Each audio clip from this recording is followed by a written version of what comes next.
Londres, año 1663. La peste no era lo que más temía el joven Carlyle, ni los pecadores, ni siquiera la oscuridad de los callejones donde el hedor a muerte se confundía con el de las hogueras de castigo. Lo que más temía era a su padre.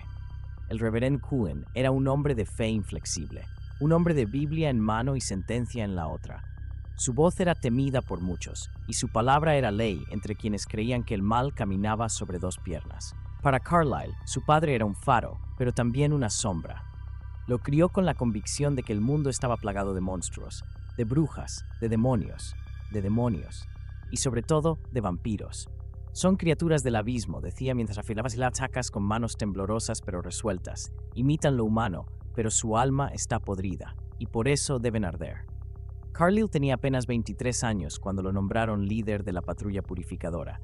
El cargo lo aceptó con devoción y con miedo, no miedo a las criaturas, miedo a no encontrar ninguna, porque aunque había escuchado historias, leído textos, incluso presenciado ejecuciones, nunca había visto lo que su padre afirmaba, ni colmillos, ni ojos rojos, solo dolor, solo gritos humanos. Una noche en las alcantarillas de Londres, los gritos cambiaron de tono. Había algo real allí abajo, algo rápido, silencioso, y cuando Carlyle lo vio, apenas un destello de sombra entre piedras húmedas, no dudó. Corrió tras él con otros hombres, empuñando estacas y oraciones. Pero no lo atrapó, lo encontró. Fue una trampa. El vampiro, antiguo y medio enloquecido por el hambre, atacó con una rapidez sobrehumana. Los demás huyeron. Carlyle no tuvo tiempo. Los colmillos desgarraron su cuello. El mundo se apagó. Despertó días después, solo, en una cripta subterránea, cubierto de sangre seca, con la garganta ardiendo y el alma desgarrada. El proceso fue brutal, agonizante.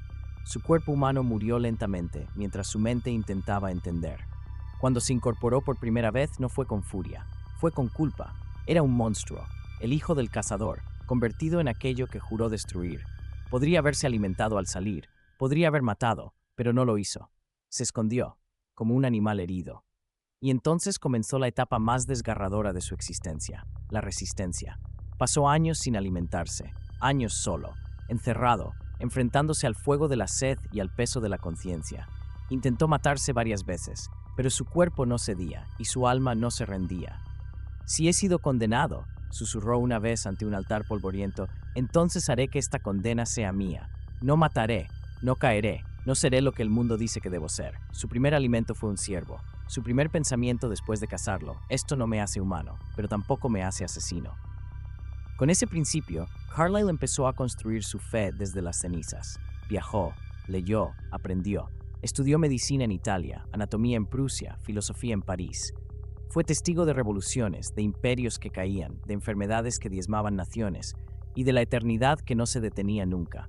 Durante más de un siglo no conoció a nadie como él, hasta que encontró a los Volturi. Volterra fue un espejismo, Aro, Marcus, Caius. Un triunvirato elegante y cruel, refinado y oscuro. Le ofrecieron conocimiento, acceso, respeto, y le ofrecieron también sangre. Carlyle los rechazó una y otra vez, pero Aro lo admiraba, le llamaba el filósofo de la sangre dorada. «Eres la excepción que prueba que aún hay belleza en la maldición», le dijo una vez Aro, tocando su brazo con dedos fríos. Pero Carlyle sabía que no podía quedarse, porque donde Aro veía admiración, él sentía peligro. Volterra era un lugar de lógica, sin alma, y entonces vino América, y con ella la esperanza. Allí fue donde encontró su propósito: salvar vidas. Cada cirugía, cada enfermedad tratada, cada paciente que sonreía, era una estaca clavada en el pecho del monstruo que la historia decía que era. Y allí también comenzó algo más, un deseo que no era de sangre, sino de compañía, porque la eternidad sin alguien a quien cuidar era otra forma de muerte. Cuando encontró a Edward, no fue por impulso, fue por espejo. Un joven hermoso, desahuciado por la gripe, con los ojos aún llenos de vida mientras su cuerpo desfallecía. Carlyle lo eligió, no por necesidad, sino por amor al alma que se apagaba sin haber tenido la oportunidad de elegir. Y esa elección cambiaría su vida para siempre. Chicago, 1918. El aire estaba denso, envenenado. La ciudad gemía bajo el peso de la gripe española. Calles desiertas, iglesias llenas de cuerpos, campanas que no paraban de sonar. Carlyle caminaba entre salas de hospital con los ojos bajos y las manos firmes. Sabía que la muerte no le afectaría. Pero eso no la hacía menos terrible, porque Carlyle había pasado casi 3 siglos viendo morir, sin poder detenerlo. Y entonces vio al muchacho, Edward Mason, 17 años, mirada intensa, muerte en los pulmones.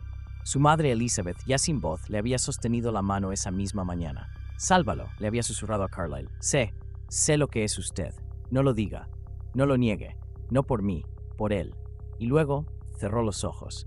Carlyle lo esperó hasta el último momento, hasta que el corazón de Edward se debilitó como una vela al borde de apagarse.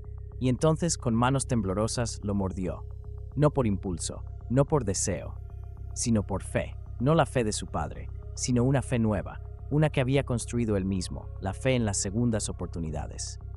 Edward despertó días después, gritó, lloró, destruyó la camilla del sótano, pero Carlyle no lo abandonó. Durante semanas le habló, le enseñó a controlar el hambre, le explicó el código, no beber sangre humana, no porque debas, sino porque puedes no hacerlo. Edward se resistió, dudó, incluso se fue durante años, pero volvió, y Carlyle lo esperó, como siempre hacía. Porque Carlyle no buscaba discípulos, buscaba redención a través del amor. Los años siguientes fueron como páginas nuevas. Edward fue el primero, luego Rosalie, a quien Carlyle salvó del horror de una violación, no por crearle una pareja a Edward, sino por no poder dejarla morir injustamente. Después llegó Emmett, traído por Rosalie, bañado en sangre de oso y aferrado a la vida con una sonrisa débil. Luego Esme, a quien Carlyle había conocido años atrás y a quien creyó perdida para siempre. Pero la encontró tras un intento de suicidio, y esta vez no dejó que se apagara. Alice y Jasper llegaron por sí mismos, una sorpresa, una bendición, y sin darse cuenta, Carlyle dejó de ser un vampiro solitario para convertirse en un padre. Vivieron décadas en silencio, siguiendo tormentas, escondiéndose de la sospecha, pero llevando la paz donde podían. Carlyle trabajó en hospitales, en universidades, estudió cada nueva ciencia con hambre de curación y enseñó a su familia que el mundo no se conquista, se cuida. Pero la verdadera prueba llegó en Forks, cuando una humana, bella, frágil, testaruda, entró en sus vidas como una chispa imposible. Carlyle la observó, vio lo que Edward no podía ver todavía, que esa chica lo haría elegir.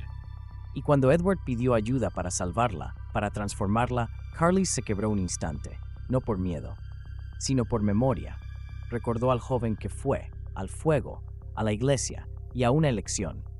¿Tú qué habrías hecho en su lugar?, le preguntó Edward una noche con la voz rota. Carlyle tardó en responder. Le habría ofrecido la verdad, y si me amaba aún después de verla, entonces le habría dejado elegir. A lo largo de los siglos, Carlyle nunca perdió su alma, nunca dejó que la sed lo definiera, nunca permitió que su eternidad fuera sin propósito. Y aunque el mundo lo llamaba monstruo, él había elegido ser médico, padre, guía, hombre de fe, pero no una fe de estacas ni de castigo, sino una fe hecha de compasión, ciencia y segundas oportunidades.